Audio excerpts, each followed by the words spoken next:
আমার নবী তার রুমাল মুবারক দিয়ে এই জায়গাটা বন্ধ করলেন কেন জানেননি?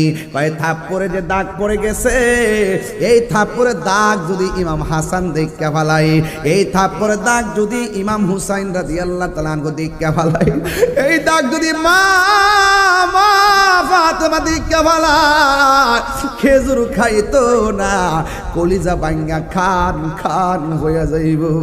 আমার নবী একটা রুমাল মুবারক দিয়া দাগটা রাখলেন। এই দাগ ভাঙার পর ও বন্ধুরে, আমার নবী রহমাতুল লিল আলামিনের বালতিটা যখন নিজে ভরা, আমার নবীজি এমন ভাবে আঙ্গুল মুবারক দিয়া একটা ইশারা করছে। আঙ্গুল মুবারক দিয়া যখন ইশারা করলো, বালতি আর কুয়ার নিচে নাই রে, বালতি সহকারে পানি সহকারে বালতি কূপের উপরে উঠে গেছে। ওই লোকটার মনের ভিতরে জ্বালা উঠে গেছে, কারে মাসি এই নিশ্চয়ই সেই নবী গো যিনি রহমাতাল লিল আলামিন। আমার মনে হয় তারে মারা ঠিক হয় নাই, আমি আমার হাত দিয়ে আমার নবীরে মারছি, হাতটা দিয়ে কেমন কেমন লাগে রে, এই হাত আমি রাখবো না।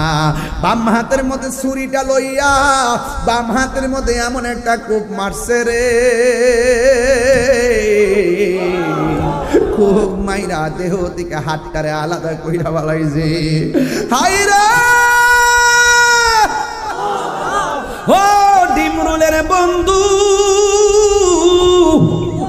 এবার ডান হাতটারে কাইটা ফালাইয়া বাম হাতের মধ্যে লইয়া সোজা একটা দৌড় মারছে নবীর বাড়ি। যাইতে যাইতে একটা মসজিদে গেল, যাইয়া দেখে একজন সাহাবী যার নাম কইল হযরতে সালমান ফার্সি। ওই সালমান ফার্সিকে জিজ্ঞাসা করে মসজিদে কে গো? ভাই আমি সালমান ফার্সি নবীর সাহাবী।